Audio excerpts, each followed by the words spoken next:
No niin, hyvää päivää, sunnuntaipäivää ja Jumalan rauhaa kaikille. Ihanaa, että teitä on tullut näin paljon tänne sanan Jumalan palvelukseen. Kyllä me on nyt saatu viime päivinä vettä, luonnollista sadetta, sitä on tullut. Ja tänään me odotetaan hengen sateita sanan ylle ja tähän tilaisuuteen. Meillä on tänä päivänä ilo pitää vieraanamme Marjaana ja Tuomo Raumaa. Ihan näitä oman Järviseudun ihmisiä tavallaan. Ja olette oikein lämpimästi tervetulleita ja saakoon Jumala siunata tämän meidän yhdessäolomme.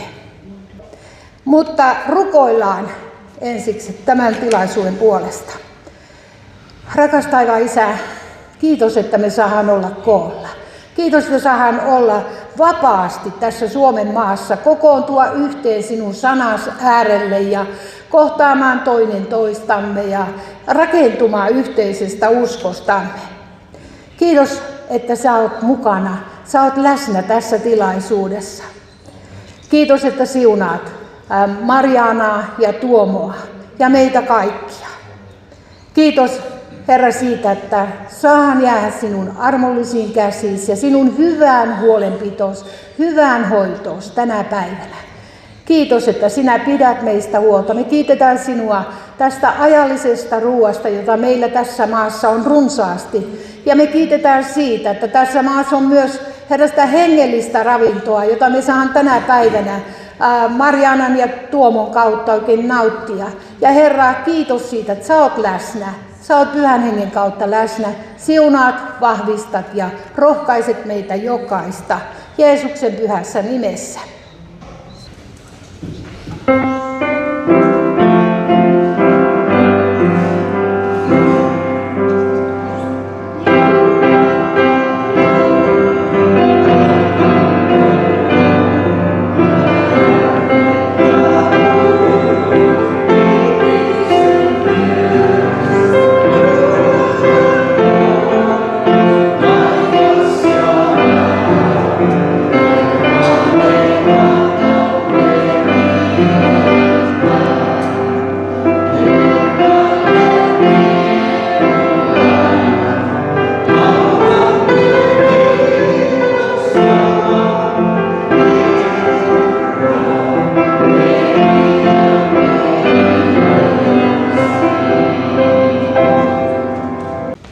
Joo, Jumalan armoa ja rauhaa. On kyllä legendaarista olla Vimpelissä. En muista, onko viimeksi ollut 30 vuotta sitten täällä suurin piirtein. Ja kuulin sitten, että täällä on meidän nuorisopastori, mun nuorisopastori on täällä pastorina. Saarikallen Kari. Ja Kari on tätä legendaarista Kalleen sukua ja ne on hyvin päämäärätietoisia ja valtavalla itseluottamuksella varustettuja. Muistan nuorteillassa oltiin ja nehän hyvin ehdottomia oli veli ja Kari varsinkin niin uskossaan ja Kari tulee, me ollaan siellä rukoilemassa jotakin näin ja Kari tulee ja huutaa mulle ihan täysin laittaa käden mun päälle, ala puhumaan kielillä! Se oli ei auttanut kuin alkaa. Siitä se lähti sitten. Kari piti aivan valtavan hyviä nuorteiltoja meillä siinä ja oli hyvää aikaa meillä kasvaa siinä Jumalan tuntemisessa. Sitten Vimpelihän meillä on hyvät yhteydet. Meillä on äitin kautta meillä on Spangarin sukua, että sanotaanko näitä puolet vimpeleistä on meidän sukulaisia todennäköisesti. Että täällä on niin ihan kotikentällä kun oltaisiin. Sitten Marjaanaa pitää tässä tarkkailla, kun mä oon se luova tyyppi, kun mä voin puhua vaikka puoli tuntia ja kohta tulee mulle sitten se vartin merkkiraja, niin näytäs sitten. Niin, voit aloittaa tästä näin. Joo, mä oon tosiaan Tuomo Rauma ja tuosta Lappajärveltä alun perin kotoisin ja lähdettiin tuossa sitten 6 hengen tiimillä Keniaan pyörähtää ja mulla sitten Jumala oli herättänyt minut noin 6 kuukautta sitten yöllä siihen, että tarvitsen sinua kentällä tämmöisellä jutulla ja minkälaista se puhe oli, niin mä niin kuin heräsin siihen vaan ihan keskellä yötä, että tämmöinen sana tuli mieleen sitten siinä ja ne oli yhden kerran aikaisemmin käynyt kun Vaasaan muutettiin ja silloin oli semmoinen sana, kun asuttiin Kotkassa, että nyt on ovet auki ja sitten ovet aukesi ja pääsin sitten töihin Vaasaan sitten. Muuten on töissä pankkihommissa, ettei en ole millään lailla hengellisen työntekijä niin kuin sanan varsinaisessa merkityksessä. Mutta tosiaan niin mentiin sitten tästä 6 kuukautta sitten tuli tämä sana ja sitten siitä pari kuukautta sitten mun kaveri kysyi että hei, että lähdekö Afrikkaan? Mä sanoin, että kyllä. Koska mä olin saanut sen sanan justiin, että mä tarvitsin sua kentällä ja kaveri katsoi vähän hölmönä mua, että okei. Mä en tiedä jos mihin maahan, mutta sitten hän vaan sanoi, että Keniaan mennä. Mutta selvä juttu. Tavattiin tosiaan seurakuntalaisia siellä ja oltiin jossain Kenian maaseudulla ja oltiin ainoat valkoiset ihmiset siellä, mikä oli tosi hauskaa. Ja olo oli semmoinen, niin kuin olisi ollut joku rokkitähti, että kaikki niin kuin tuijottaa sua ja lapset tulee ja oikein koskee sun käteen. Sitten mä näytän mun rusketusrajan näin. Ne on ihan niin kauhuissa, että semmoinenkin olemassa kuin rusketusraja. Et tosi niin kuin erikoinen. Ja Keniassa on semmoinen, että kaikki on niin kuin erilaista. Siellä on maku ja näkö ja kaikki kokemus on hyvin, hyvin erilaista. Ja justi on niin kuin palautunut reissusta vasta ja ollaan nyt täällä sitten. Ja mitä me tehtiin, niin me oltiin hyvin rohkeita. Mulla on, tässä kun on kaveri ja minä, joka kanssa me oltiin eniten siinä, niin me ollaan molemmat oltu tämmöisessä liike-elämässä ja tekemissä niin kuin isojen yritysten kanssa ja sitä kautta rohkeus on kasvanut tosi paljon. Ja sitten kun mennään tuonne Keniaan, 2 tämmöistä, toinen 60 ja toinen melkein 50 liike-elämän kaverit, niin me niin kuin villinnetettiin toisiamme vielä semmoisella rohkeana. Aina jokaiseen kylään, mihin me astuttiin, me otettiin se omaksemme. Me vihellettiin pilliin siellä, huuettiin ja meillä oli semmoiset kyltit siinä ja ihmiset todellakin katsoi meitä, kun me oltiin muutenkin, kun me oltiin valkoisia sitten siellä. Ja meillä luki siellä ihan pokkana semmoisen, että että tulkaa tänne, me rukoillaan teidän puolesta, niin Jeesus parantaa teidät. Että tämmöisellä pelirohkeudella oltiin liikkeellä sitten. Ja tietenkin sitten itse olen nähnyt näitä aikaisemminkin jo, että ei siinä ollut mitään niin kuin ihmeellistä, että Jumala parantaa. Sehän sana sanoo näin ja sen mukaan me ojentaudutaan, eikä pelkästään sen mukaan, mitä me ollaan koettu. No Jumala sitten kunnioitti tätä uskoa sitten siinä ja ehkä se homma kun mäkin olen tosiaan pankkialan ihminen, niin en niin paljon ole tässä agendassa mukana pankkialan puolesta pelkästään. Mä teen varainhoitohommia ja hoidan isoja asiakkuuksia, niin pitää yrittää olla vähän sellainen järkevä näissä hommissa. Mutta sitten kun menet Keniaan, niin siellä kun kasvaa tunne, sä voit päästä ihan täysillä menemään. No, tuli mieleen esimerkiksi tämmöinen koulukeissi. Käytiin koulussa, se oli kristillinen koulu. Siellä oli oppilaita tuli, siellä oli hampaat kipeänä, siellä oli jalkaa kipeänä, siellä oli selkää, kättä, kaikkea mitä näin. Ja sitten vaan meidän rukoustapa oli vaan näin, että pain go now, kipu lähde nyt. Ja kaikki ne, jotka tuli siihen, niin parani. 7 ihmistä putkeen. Se oli aika siistiä. No sitten tosiaan niin siinä alkoi jännä juttu, että mä en usko sitä, että Jumala on erilainen Keniassa ja Suomessa. Että se on ihan sama joka paikassa, sama Herra Jeesus. Ja sana sanoo, että hän on sama eilen, tänään ja iankaikkisesti, eikä hän sitä silleen katso, että hän on vaan Keniassa. Vaan kyllä hän on täällä Vimpelissä ja Vaasassa ja Lappajärvelläkin jopa. Ihan sama Jeesus. Ja siinä tosiaan mentiin ja rukoiltiin ihmisten puolesta ja siellä tosiaan tapahtui ihan älyttömästi erilaisia ihmeitä ja myös sitten sanotaanko näin, että meidän teologia oli semmoinen, että ne, jotka ei vielä parantunut siinä hetkessä, niin parani myöhemmin. Tämmöisellä uskon asenteella oltiin liikkeellä. Ja ehkä yksi merkittävimpiä semmoisia juttuja, itse olen ottanut ihan videolle tähän, tai kaverit otti videolle. Me kuvattiin samaan aikaan, kun me rukoiltiin näiden ihmisten puolesta. Ja sitten heti, kun se oltiin rukoiltu, niin pyydettiin vaan testaamaan, että no kokeilepa sitä jalkaa ja kokeilepa sitä kättä ja kokeilepa sitä näköä. Niin tosiaan ihmiset sai paremman näön. Ihmiset sai, yhdellä miehellä oli toisessa korvassa, hän katsoi meidän semmoista crusade-julistetta. Oli semmoinen tolppa. Ja mies katsoi sitä lippispäässä siinä, että vitsi, että onkin mennyt jo tuo crusade. Siinä sanottiin vaan hänelle, että me ollaan tässä itse asiassa nyt paikalla. Ja hän sanoi, että hänellä on tosiaan toinen korva, niin siinä ei ole kuuloa. Ja aina kun tulkin kautta selität, niin ei ole itselläkään ihan niin tarkka kuva, että kuinka niin kuin tarkasti mennään, koska me tavattiin niin kuin varmaan monta sataa ihmistä, varmaan niin kuin montako päivää me nyt oltiin, 1,5 viikkoa siellä suurin piirtein, niin tavattiin niin kuin satoja ihmisiä. Niin käytännössä niin ihan käsittämätön juttu, mutta kun sä rukoilet tarpeeksi monta kertaa ja ihmiset paranee, niin sä oot vaan odottamaan vaan, että kaikki paranee tyyliin. Ainakin kivut lähti niin kuin 19/20, sanotaanko näin, että tämmöisillä. Niin se on jännä juttu, että sekin alkaa muuttaa tylsäksi. Ei olisi ikinä usko. Ja tää tosiaan mies niin tulee sitten siinä ja hän sanoo, että joo, hänen kuulonsa puolesta voi rukoilla. Mä laitan kädet siihen ja joo, Jeesuksen edessä kuorva kuuluu. Tuu takaisin. Mä ei käy testaamaan ja kaverit se kuiskaa sitten jollain Afrikan kielellä siitä menemään ja kuiskaa sitten ja ei tule vielä kuntoon. Sitten rukoilin toisen kerran vielä, niin sitten tosiaan hän kuulee ja tulee uskoon siitä paikalta niin saman tien. Tämä on niin aivan käsittämätöntä nähdä niin apostolien teot siinä omien silmiensä edessä. Ja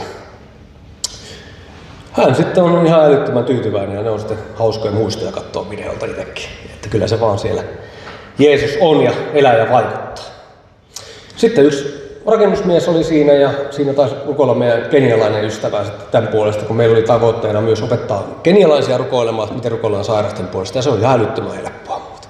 Ja se on, siinä ei ole mitään tekemistä itsensä kanssa, meidän vanhurskauden tai pyhyyden tai senkin kanssa, että kuinka paljon sä oot rukoillut tai siis ei ole minkäänlaista rajaa siinä, että oikeastaan usko Jeesukseen vaikuttaa näitä asioita. Että se on näin helppoa. Se on se käsittämätön asia, että joku laittaa sulle jonkinlaisia taakkoja, että sun pitää tehdä näitä ja näitä juttuja ja tehdä, että sä pääsit tavoittamaan tai kiinni saamaan Jumalasta. Mutta se oli se yksi Raamatun paikka, mikä mulle tuli mieleen, jonka mä en muista enää missä se oli. Oliko se nyt sitten?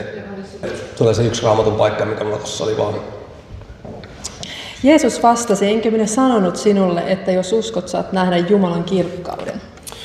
Niin, siinäpä se yksinkertaisesti on, että sen on mitä on huomannut tuossa, niin usko on valinta.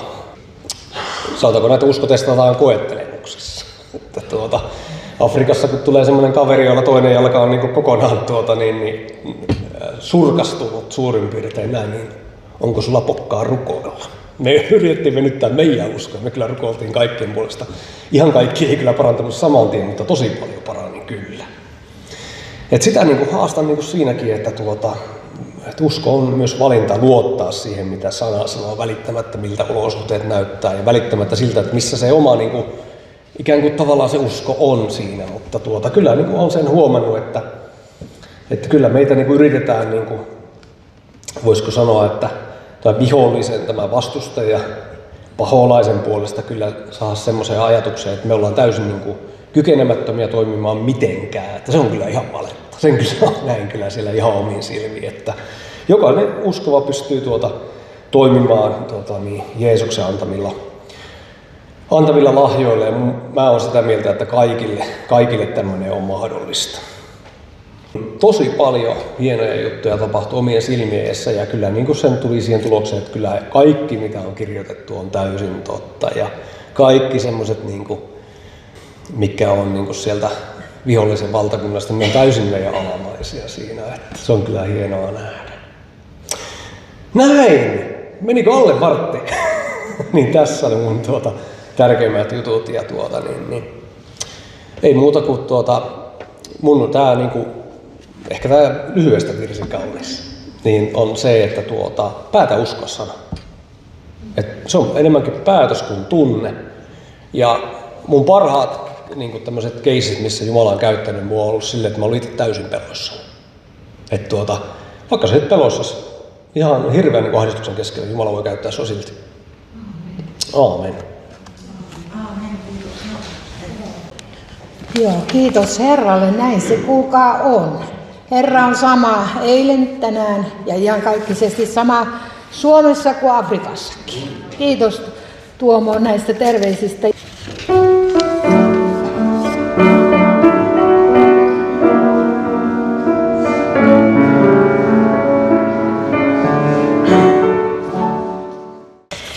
Tosiaan mun nimi on Mariana Rauma ja niin kuin tuossa jo tulikin selväksi, niin mun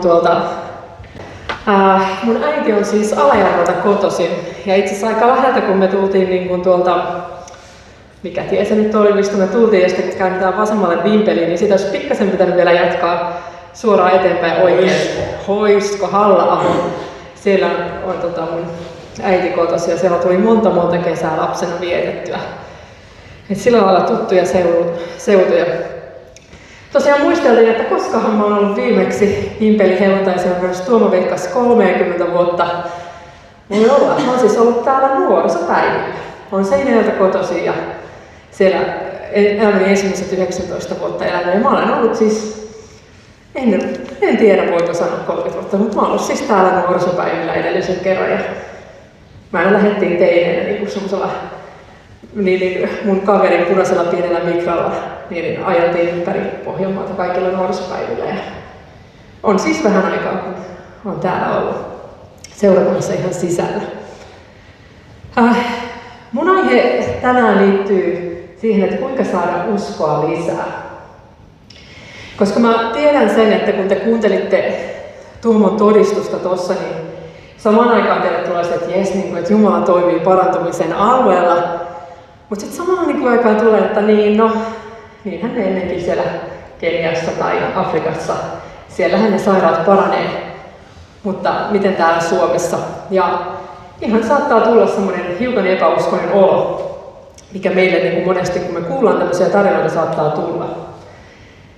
Ja mä oon Tuomon kanssa niin kuin vuosien ajan, tää ei ole siis ensimmäinen kerta, kun Tuomon kautta on sairaata parantunut, ja tää on niin kuin semmoinen Tuomon kutsuun liittyvä juttu, nimenomaan tää sairaudet, tai niiden parantuminen. Mä oon tosi paljon mietitty, että millä perusteella Jumala parantaa. Ja mun täytyy ikäväkseni ilmoittaa, että me ei olla keksitty sitä. Että miksi joku paranee ja joku ei. Joskushan me mietitään ja semmoisia taakkoja laitetaan sairaan ihmisen päälle, että sillä sairaalla ei ollut tarpeeksi uskoa. Ja sen takia hän ei parantunut. Mutta Tuomolla on yksikin tarina semmoisesta nuoresta pojasta, joka me asuttiin siis Kotkassa 9 vuotta. Hän ei ollut uskossa, hän ei halunnut tulla uskoon ja hänellä ei ollut mitään uskoa, että hän paranee ja hän väänkäsi loppuun asti, että hän ei parane. Ja sitten Jumala paransi hänet. Ja yhtäkkiä niin kun ne meidän teologiat, jotka me uskosta ja uskon määrästä liittyy se parantumiseen tai rukousvastauksiin, Pyhällä Hengellä täyttymiseen, kaikkeen, niin yhtäkkiä me ollaankin hämillä, että me ei saatukaan mitään syy-seuraussuhdetta. Että miten tämä kaveri, joka väikkää ihan loppuun asti, miten se voi parantua? Jos oikein muistan, niin ensimmäiset sanat oli kirosanat, kun hän parantui. Eikö se ollutkin? No siis siinä kävi niin, että sitä edessä yhden kaverin peukku parani, on yhdessä semmoisessa nuorisotilassa.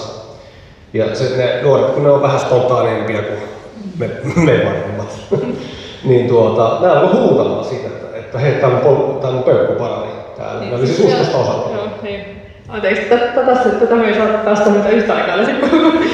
niin siis vielä tarinan lisäksi, eli siis siellä oli kaupungin nuorisotalo, jossa helluntaiseurakunnalla oli lupa pitää kerran viikossa. Eli ne kaikki nuoret oli ei-uskovia, jotka oli paikalla. Niin sitten tämä poika, 17-vuotias ja semmoinen, voisiko sanoa, että vähän niin kuin semmoinen jengipäällikkö siinä, teinien luona pitää kauhean meteliä siinä ja aina vastustaa evankeliumia ihan kympillä.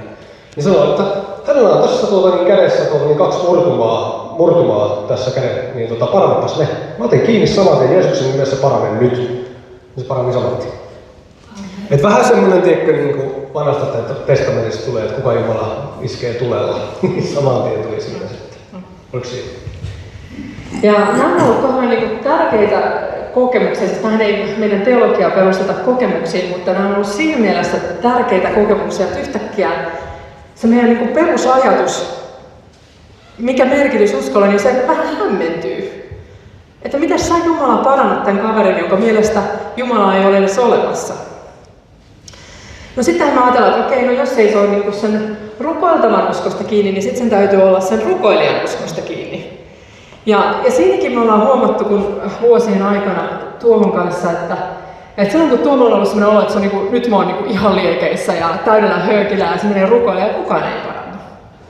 Että itsellä on saattanut olla, te olitte joskus kaverin kanssa ison kirjan semmoisessa seminaarissa, he lähti intoa puskuen sieltä, niin kuin, että no nyt paranee. Ja ei parantunut. Niin, ja taas siellä oli ja siellä taas parani. Eli sekin on sellainen, että hei, että mites tämä nyt menee? Tai sitten vastaavasti on ollut semmoisia rukouskertoja Tuomolla, että ei ole edes huvittanut nämä rukoilla. Vähän niin kuin ohi menen, no Jeesuksen nimessä parane, ja se on parantunut. Joten me joudutaan miettimään niin kuin, jotenkin hämmentymään, että tässä on muutakin. Jotenkin, että Jumala ei mene niihin meidän lokeroihin, mihin me yritetään teologisesti laittaa, miksi joku paranee ja joku ei. Ja jollain lailla niin tässä on semmoinen oleellinen tekijä, on niin kuin Jumalan armo, jota me ei pystytä myöskään laittamaan johonkin lokeroon. Mutta ihan laajemminkin niin kuin ajatellen uskoa. Mä oon ollut koko ikäni uskossa ja kumminkin vielä tämänkin ikäisenä, joka pitäisi olla jo varsin kypsä, kasvanut uskova, kun ollut monta vuotta uskossa, niin tulee sellaisia hetkiä, että epäusko iskee päälle. Tulee sellainen olo, että Jumala, pidätkö sä sittenkään musta huolta? Onko se siltikin uskollinen, kun nämä tietyt asiat on tapahtunut? Ja sitä jopa niin kuin hämmentyy, että tässäkö mun uskon taso oli? Että tämäkö on se määrä, mitä mä oikeasti uskon. Ja saattaa jopa tulla mieleen, että okei, koska mun uskon taso oli näin pieni, niin ei Jumala varmaan ollenkaan siunaa. Koska mä en kykene johonkin siihen määrään, mihin mä ajattelen, että mun pitäisi kyetä. Ja niin on mukavia hetkiä. Silloin on helppo uskoa, kun elämässä menee kaikki hyvin. Mutta silloin, jos on sairautta, on se sitten henkistä tai fyysistä, tai joku rukousvastaus viipyy, niin me joudutaan semmoisen karun itsetutkiskelun hetken eteen, että me tajutaan, että meidän usko on aika vajavainen. Me ei oltaisi toivottu sitä, me ei oltaisi haluttu sitä. Ja vaikka meillä on asiat olisi todella hyvinkin, niin kyllä me kaikki oltaisiin valmiita siihen, että meidän usko voisi kasvaa vielä enemmän. Että me voitaisiin olla täynnä uskoa ja luottamusta, että Jumalalle kaikki on mahdollista. Mutta kun me tutkitaan Raamattua, niin se usko kumminkin nousee sieltä koko ajan todella tärkeänä elementtinä esiin. Ja niitä meitä odotetaan. Niin mä luen tässä muutamia Raamatun paikkoja. Ensimmäinen löytyy Jaakobin kirjeestä. Mutta anokoon uskossa lainkaan epäilemättä. Joka epäilee on kuin meren aalto, jota tuuli ajaa ja heittelee. Älköön sellainen ihminen luulko saavansa Herralta mitään. Markuksen evankeliumissa lukee näin, että totisesti minä sanon teille, jos joku sanoisi tälle vuorelle, nouse ja heittäydy mereen, eikä epäilisi syömessään, vaan uskoisi sen tapahtuvan, mitä hän sanoo, niin se hänelle tapahtuisi. Sen tähden minä sanon teille, kaiken mitä te rukoilette ja anotte, uskokaa, että olette sen jo saaneet, niin se tulee teille. Vielä yksi. Hebrealaiskirjasta löytyy. Mutta ilman uskoa on mahdotonta olla kelvollinen, sillä sen, joka tulee Jumalan luo, täytyy uskoa, että Jumala on ja että hän palkitsee ne, jotka häntä etsivät. Tämän kaltaisella Raamatun paikoilla voi olla meihin monenlaista vaikutusta. Niissä voi olla silleen, että vau, niin että Jumalan kanssa kaikki on mahdollista ja jotain hyvää tulee tapahtumaan. Mutta sitten kun me ollaan taistelussa, mutta silloin kun me ollaan siinä, että me odotetaan sitä rukousvastausta, joka kestää vuositolkulla ja mitään ei näy, niin nämä Raamatun paikat ei enää rohkaisekaan meitä. Ne alkaa saamaan meille sen tunteen, että no eihän tässä ole mitään mahdollisuutta. Että ei mulla ole sellaista uskoa, mitä näissä Raamatun paikoissa on. Ei mä usko, että mä olen jo saanut, koska mä oon rukoillut tämän aiheen puolesta jo 5 vuotta. Mä oon ensin rukoillut vaikka mun lapseni uskoon tulon puolesta 10 vuotta, 20 vuotta, 30 vuotta. Ei mulla ole tämän kaltaista uskoa. Ja tämä Raamatun paikka ei enää tuokaan sitä iloa. Nämä paikat ei tuokaan sellaista rohkeutta, että kaikki on Jumalalle mahdollista, vaan ne saa käpertymään meidät itseemme ja toteamaan, että meistä ei ole mihinkään. Jumalan siunauksia ei ole tulossa, niitä ei ole luvassa, mun usko ei riitä. Mutta meidän on luettava Raamattua vaan lisää ja lisää. Ja mä haluan lukea vieläkin uskosta, mitä Jeesus siitä sanoo. Matteuksen evankeliumissa Jeesus ihmetteli sananpäällikön uskoa ja sanoi: "Mene, tapahtukoon sinulle niin kuin uskot", ja sillä hetkellä palvelija parani. Verenvuotoa sairastavalle naiselle Jeesus sanoi: "Uskosi on parantanut sinut", ja sillä hetkellä nainen tuli terveeksi. Synagogan esimiehen Jairoksen tytär oli sairas ja sitten kun hän pääsi Jeesuksen luo, niin tuli tieto, että ei kannata edes enää vaivata Jeesusta, että tämä on kuollut, tämä tytär. Ja Jeesus vastaa miehelle: "Älä pelkää, usko ainoastaan."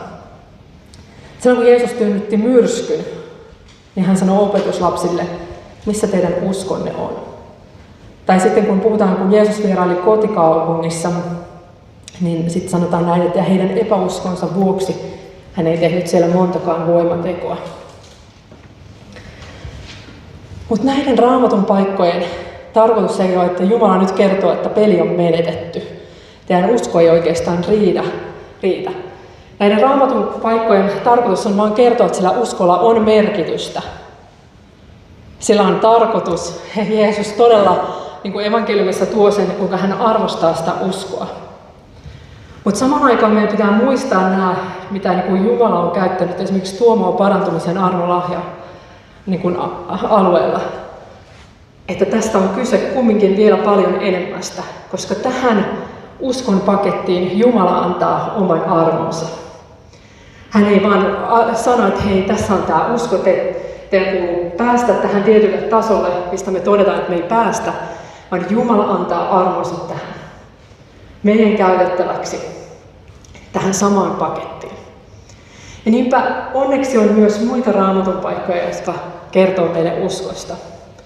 Ja mä haluan ensimmäisenä lukea hebrealaiskirjeestä 12 lukuja jakeet 1-2. Koska meillä on ympärillämme näin suuri todistajien pilvi, pankaamme mekin pois kaikki, mikä painaa, ja synti, joka niin helposti kietoo. Juoskaamme kestävinä kilpailussa, joka on edessämme, katse kiinnitettynä uskon alkajaan ja täydelliseksi tekijään Jeesukseen, joka edessä olevan ilon vuoksi kärsi ristin häpeästä välittämättä ja istuu nyt Jumalan valtaistuimen oikealla puolella. Tässä jakeessa käsketään juosta katse kiinnitettynä uskon alkajaan ja täydelliseksi tekijään Jeesukseen. Mieti, miten vapauttava lause. Siellä ei kerrota, että meidän pitää pusertaa itsestämme joku tietty uskon taso, joku tietty uskon tunne. Vaan se, mitä me saadaan tehdä, me saadaan katsoa Jeesukseen, joka on uskon alkaja ja täydelliseksi tekijä. Meidän sisäinen maailma ei olekaan enää se uskon lähde, vaan Jeesus on se uskon lähde. Ja silloin tämä peli muuttuukin ihan toisenlaiseksi. Silloin ne kaikki Raamatun paikat, mitkä mä luin tuossa aluksi, ne alkaa kääntämään sinne toivon säteitä niihin Raamatun paikkoihin. Koska silloin se ei ole, että me ollaan pumpattu itsestämme jotain, saadaksemme jotain. Vaan nyt on kyse siitä, että Jeesus on uskon alkaja ja täydelliseksi tekijä. Ja se, mitä me tehdään tänään, millä ikinä alueella sä tarvitset tänään rukousvastausta, niin se, mitä me tehdään, niin me luodaan katseemme Jeesukseen, joka on uskon alkaja ja täydelliseksi tekijä. Jos se usko on jotain, jota me pumpataan sisimmästä, niin me lopulta aina uuvutaan siihen. Jos on jotain, mitä me yrittämällä yritetään, niin siihen alkaa tulla syyllisyyttä, siihen alkaa tulla katkeruutta, siihen alkaa tulla pettymystä. Mutta jos kyse on siitä, että me katsotaankin uskon alkajaan ja täydelliseksi tekijään, niin se usko alkaakin virtailla jostain ihan muualta. Siinä alkaa ollakin lepoa, siinä alkaa olla rauhaa. Ja on oikeastaan tosi oleellista, että kaikki meidän teologia, mitä se ikinä onkaan, jos se siirtää meidän katseet pois Jeesuksesta ja semmoista Kristuskeskeisyydestä, niin meidän pitää aina vähän herättää itsemme, että ollaanko me menossa oikeaan suuntaan. Jos meidän usko ja tämmöiset on ne ihmeet, jos sä kaipaat, että Jumala koskettaa sua tänään, mutta jos se perustuu siihen, että sä ajattelet, että sun pitää nyt jotenkin ansaita se tai sun pitää jotenkin suorittaa se, niin sä oot lähdössä jo väärään suuntaan. Koska se ei vie sua lähemmäksi Kristukseen. Se ei vie koko ajan sua lähemmäksi, se ei saa sua koko ajan enemmän turvautua siihen, että Jeesus hoitaa tämän. Meidän kerskaus pitäisi olla aina se, että Jeesus teki tämän. Mutta jos kyse on siitä, että mitä sä oot tehnyt ansaitaksesi jotain, niin sä tiedät, että suunta on jo väärä. Ja me saadaan sillä lailla katsoa näitä uskon paikkoja eri silmillä sen tähden, että Jeesus saa sen aikaiseksi. No mitä se käytännössä on? Miten meidän usko kasvaa? Miten Jeesus vaikuttaa meissä niin, että meidän usko alkaa kasvaa? No ensimmäisenä on suhde Jumalaan. Mitä enemmän me opitaan tuntee Jumalaa, niin sen helpompi meidän uskoa häneen. Sen helpompi meidän on luottaa. Jos me katsotaan jokainen meidän omaa elettyä elämää, niin me pystytään näkemään, että okei, tuolla mä saan rukousvastauksen. Jumala on ollut tässä koko ajan uskollinen. Jumala on vienyt mut läpi tästä ja tästä. Ja mitä enemmän me niin opitaan näkemään sitä, opitaan tuntee Jumalaa, Jumalan luonnetta, niin se usko alkaa sieltä nousta. Jos eihän me luoteta lentovieraaseen ihmiseen, joka tulee sanoa, että annatko auton avaimet. Että mä käyn nopsaa vetää tuossa runnin tuossa Vimpelin keskustassa, niin eihän me sille anneta auton avaimia. Koska ei me tunneta koko tyyppiä. Miksi mä annettaisiin tuntemattomalle ihmiselle meidän auton avaimet? Mutta se on vähän samalla lailla, että jos me ei tunneta Jumalaa, niin ei me pystytä luottamaan myöskään häneen. Joten ensimmäisenä, kun me halutaan, että meidän usko kasvaa, niin meidän täytyy oppia tuntea koko ajan lisää Jumalaa, nähdä sitä Jumalan hyvyyttä, nähdä sitä uskollisuutta, muistella Jumalan uskollisuutta ja hyvyyttä meidän elämässä. Tuoda kiitosaiheita seurakuntaan ja kertoa niin kuin aina Jumalan suurista töistä meidän elämässä. Ja näyttää, kuinka hyvä Jumala on. Ja sinne jotain alkaa tapahtua. Luonnostaan, ei pumppaamalla, mutta meidän usko lähtee kasvuun, koska me nähdään, kuinka Jumala on.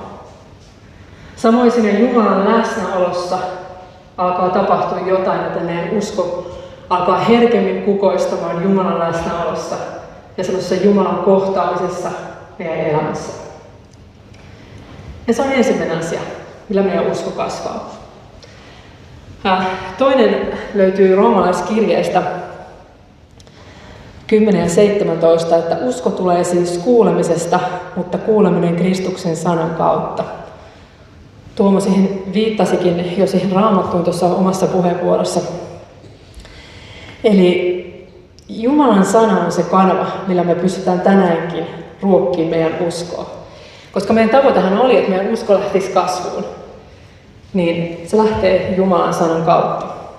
Se lähtee sen kautta, että me luetaan sitä, me kuunnellaan ehkä jotain tämmöistä hyvin niin kuin uskoa nostattavaa opetusta.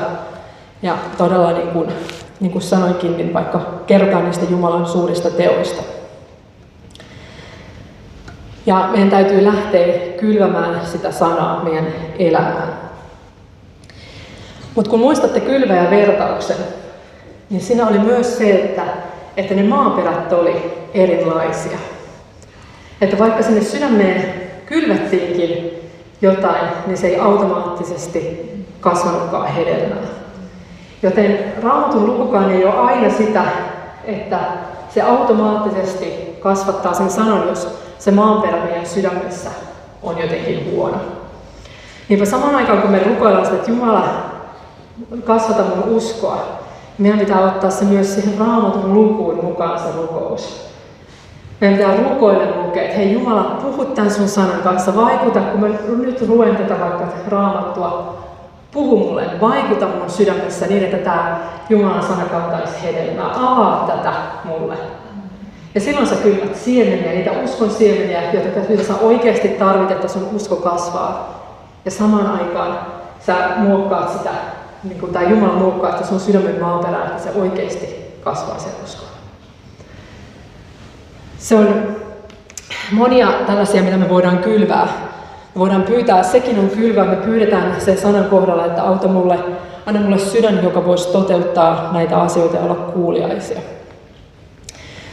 Mutta semmoinen maaperän muokkaus, uskon kasvu, mitä me haluttaisiin, me ei aina ehkä sitä ymmärretä liittää tähän Ja se tulee Markuksen evankeliumin 9. luvussa. Ja siitä kerrotaan pojasta, jolla oli mykkähenki. Nämä opetuslapset ei ollut pystynyt ajamaan sitä henkeä pois tästä ulos, ja sitten tämä isä kertoo Jeesukselle niin hyvin epätoivoisesti niin siitä tilanteesta sitten Jeesukselle. Ja Jeesus sanoo tälle miehelle 9. luku ja 23. jae, että kaikki on mahdollista sille, joka uskoo. Ja seuraavassa jakeessa heti lapsen isä huusi, minä uskon, auta minua voittamaan epäuskoni. Ja muutamia englanninkielisiä niin kuin Raamatun käännöksiä, jotka vielä niin kuin lisää tänne, että tämä huusi kyyneleet, että kyyneleet valui, kun hän huusi. Hän oli siis tosi epätoivoinen. Eli kun sulla on se Raamattu edessä, sä oot päättänyt, että sä haluat kylvää sen lupauksen, minkä sä tarvit sun elämään. Liittyy se sun terveyteen, liittyy se sun lapsiin, liittyy se sun talouteen. Ja sä tajuat, että mun sydän täyttyykin epäuskolla.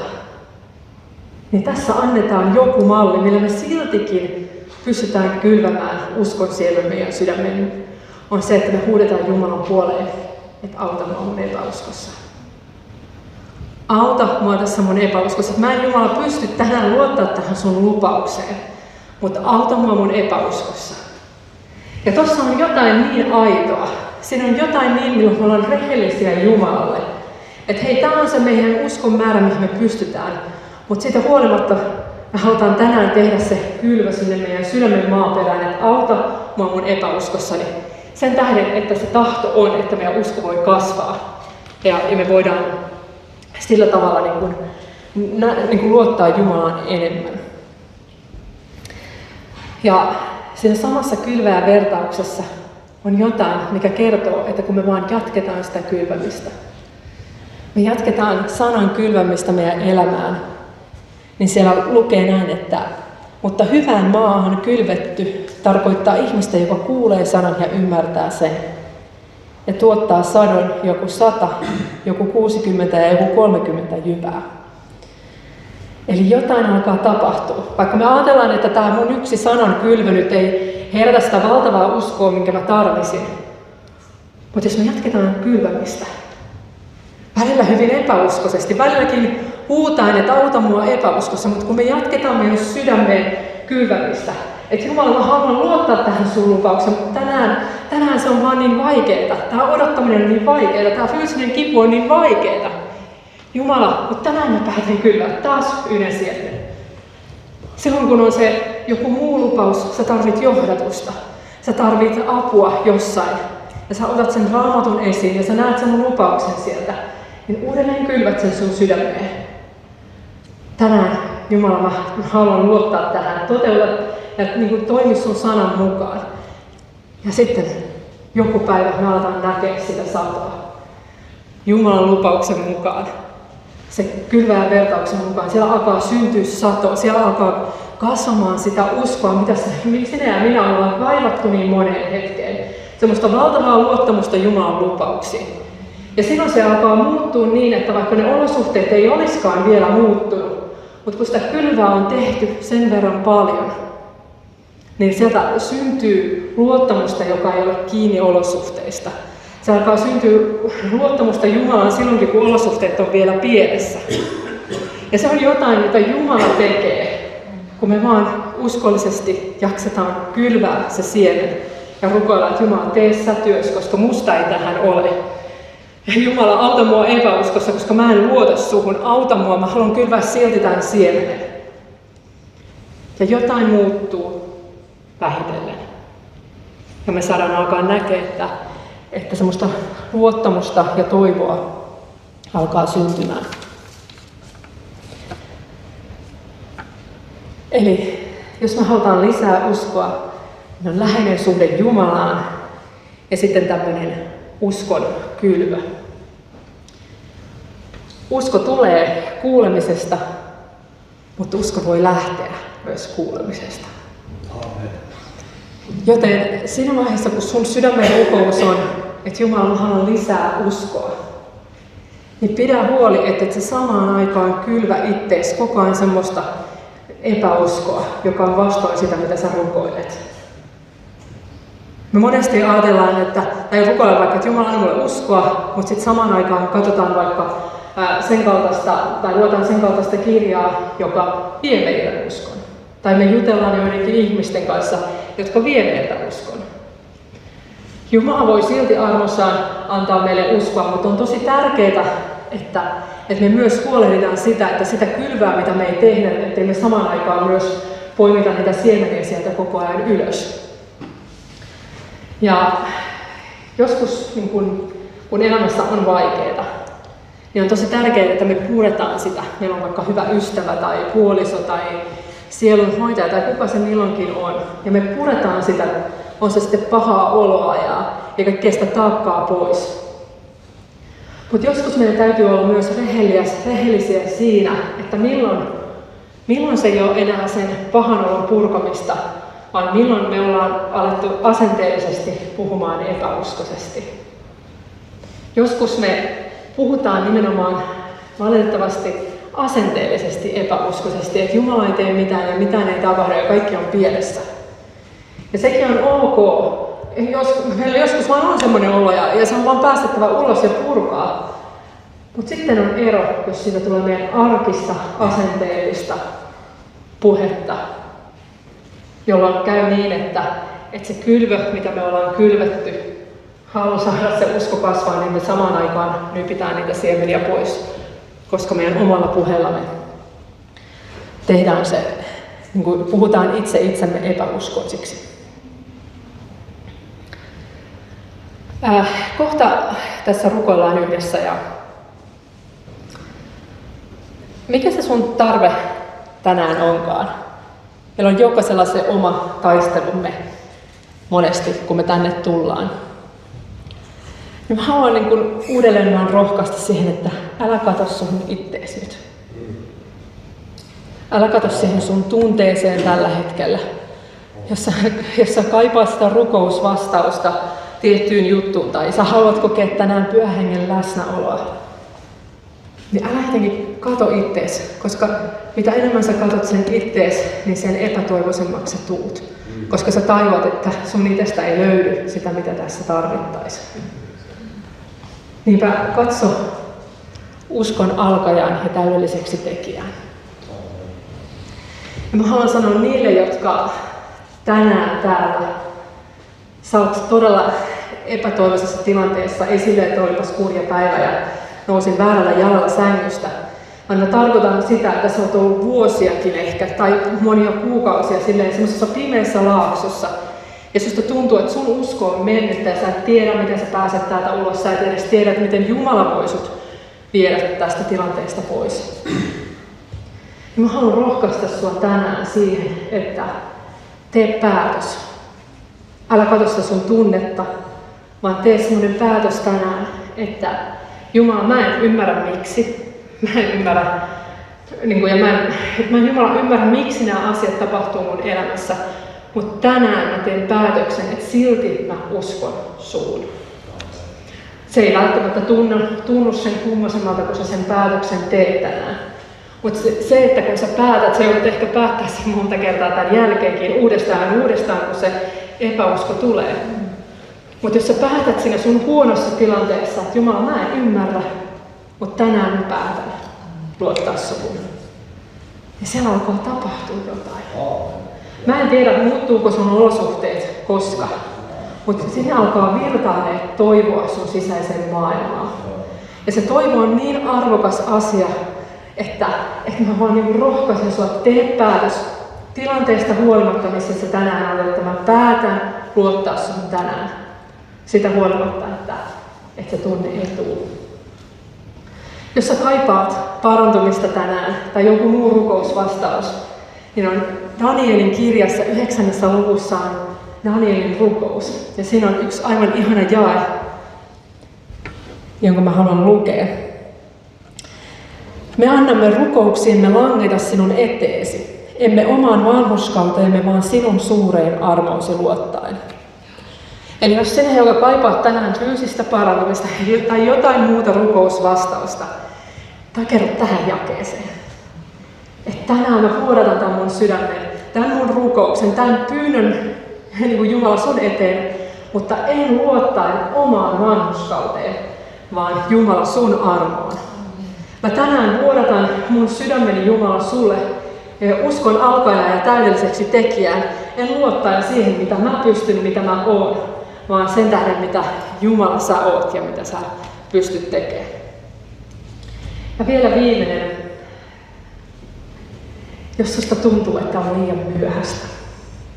Susta tuntuu, että sä oot rukoillut jo niin kauan, niin sä huomaat, että alkaa olla sydämessä kyynisyyttä, alkaa olla kovuutta. Sä et ehkä haluaisi niitä olla, mutta elämä on ollut niin rankkaa, pettymyksiä on ollut liikaa. Ja sä vaan näet, että se sydän alkaa olla aika kova. Ei ehkä enää sanoma mene läpi.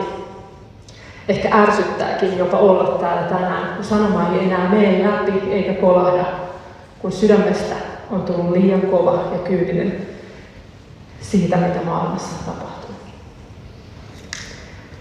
Ja tällaista se on välillä. Niin se vaan on. Joskus kun tapahtuu liian paljon kurjaa asioita, joskus vaan kun pettyy niin monta kertaa, niin se sydän muuttuu kovaksi ja kylmäksi. Mutta mulla on sulle tänään myös yksi Raamatun paikka, mihin sä voit turvautua. Se löytyy Hesekielistä. Minä annan heille yhden sydämen ja uuden hengen minä annan heidän sisimpäänsä. Minä poistan kivisydämen heidän rinnastaan ja annan heille lihasydämen, niin että he valtavat minun lakieni mukaan, noudattavat minun säädöksieni ja toimivat niiden mukaan.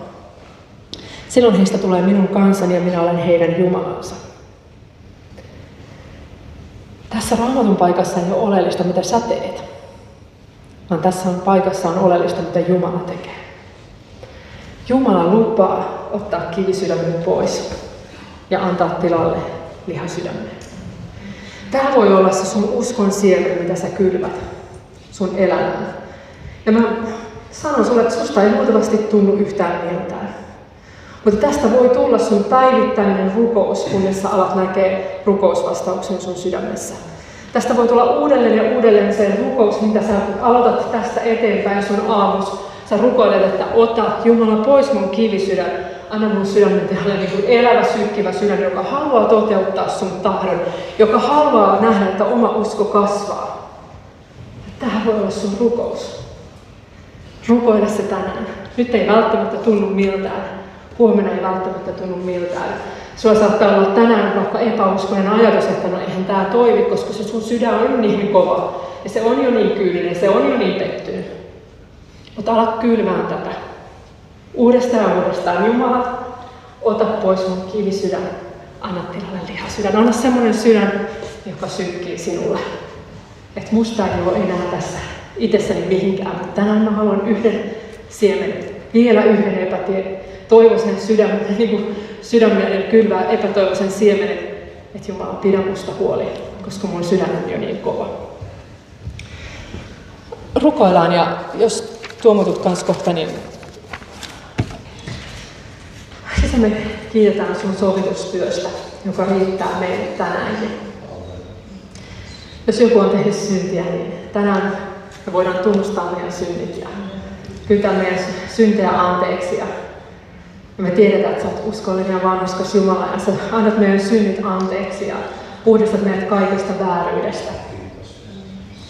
Ja kiitos, että meidän ei tarvi hetkeäkään tässä hetkessä nyt katsoa itsemme, vaan me halutaan yhdessä luoda meidän katse Isä sinuun. Me halutaan tietoisesti nostaa mielikuvassakin katseemme tästä maailmasta ja kaikesta, mitä tässä olosuhteissa tällä hetkellä meidän elämässä tapahtuu ja meidän sydämestä. Ja me halutaan katsoa Isä sinua, että sinä olet valtaistuimella.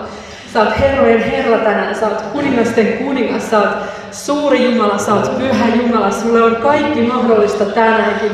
Ja me ei katsota sitä, mitä me ollaan, mihin me pystytään. Me ei luoteta omaan vanhurskauteemme, vaan me saadaan turvautua tänään sun suureen armoon. Me saadaan turvautua siihen, että sinun armo riittää meille.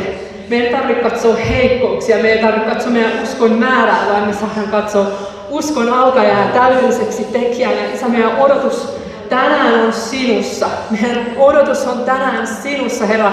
Sä näet meidän kivut, sä näet meidän tarpeet, sä näet sen kaiken, mitä meidän elämässä tällä hetkellä menee, Herra. Ja me halutaan vaan vuodattaa se sulle. Me halutaan vuodattaa kaikki se, mitä meidän sydämessä tällä hetkellä on. Herra, on se sitten kipua, on se sitten haavoja, on se sitten menetystä, on se turhautumista, epäuskoa. Ja me halutaan luovuttaa ne kaikki sulle. Niin ristin luo tuoda myös se, niin se kivi sydän, joka ei enää uskokaan, joka ei edes halua uskoa. Me tuodaan Isä sekin sun eteen. Isä, tässä me ollaan. Me tiedetään, mitä tekoa me ollaan. Isä, sinä tiedät, mitä tekoa me ollaan. Mutta me odotetaan, että sä voit silti toimia, koska me luotetaan sun armoon, sun sovitustyöhön, siihen sun vanhurskauteen. Me luotetaan siihen, että sinä toimit siltikin, kun me ei itse pystytä mitään tekemään. Herra, me pyydetään sitä, että tänään voisi jotain liikahtaa meidän sydämessä. Tänään voisi jotain semmoista, joka on niin ollut jumissa, niin Jeesuksen nimessä aueta meidän sisäisessä maailmassa. Se, joka kaipaa sitä, että joku semmoinen sotku, joka on siellä ollut pitkään, joka tuntuu vaan musertavan, niin se alkaa niin kuin lankakerässä, niin saa se pää löytyä ja se alkaa purkaantumaan se sotku sieltä meidän sisäisestä maailmasta. Kiitos siitä, että Jumala, sä voit tehdä niin paljon enemmän kuin me uskotaan. Sä voit tehdä niin paljon enemmän kuin me pystytään kuvittelemaan. Herra, ne, jotka tarvitsevat semmoista väliintuloa omassa elämässään tai oman läheisensä elämässä, niin Herra, me pyydetään sitä, että muuta sinä, pysäytä. Ja sen halutaan kantaa erityisesti meidän läheiset, jotka ei sinua tunne. Herra, niin kuin puutu heidän elämäänsä yliluonnollisella tavalla. Herra, vaikka me oltaisiin rukoiltu monta kertaa, me rukoillaan uudestaan, Isä, että puutu heidän elämäänsä, muuta heidän elämäänsä. Tee sellaista, mitä me ei pystyttäisi edes näkemään ja ymmärtää, että niin voi tapahtua. Ja me pyydetään ihmettä meidän läheisten elämään. Että joku saa muuttua, jotain saa lähteä niin kuin virtaamaan. Ja sellaiset ajatusrakennelmat, jotka on niin kuin nostettu sun tuntemista vastaan, niin saa Jeesuksen nimessä murtua ja sinne saa alkaa virtailemaan sellaista niin kuin sun tuntemisen tuoksua, Herra, sellaista vapautta ja halua löytää sinut elämäänsä. Herra, me halutaan rukoilla tänään sairasten puolesta. Tuomutuksen. Halleluja, Jeesus. Joo, kiitos Jeesus, että sä oot kantanut meidän sairautemme ristillä. Ja kiitos Jeesus, että me saa luottaa, että sun sanassa on totta ja saa ojentautua uskossa näihin lupauksiin, Herra. Kiitos Jeesus, että sä oot herrojen Herra ja kuningasten kuningas. Ja kiitos Herra, että sä todellakin elät ja sä oot voimallinen auttamaan, Herra, jokaista meitä Jeesuksen nimessä.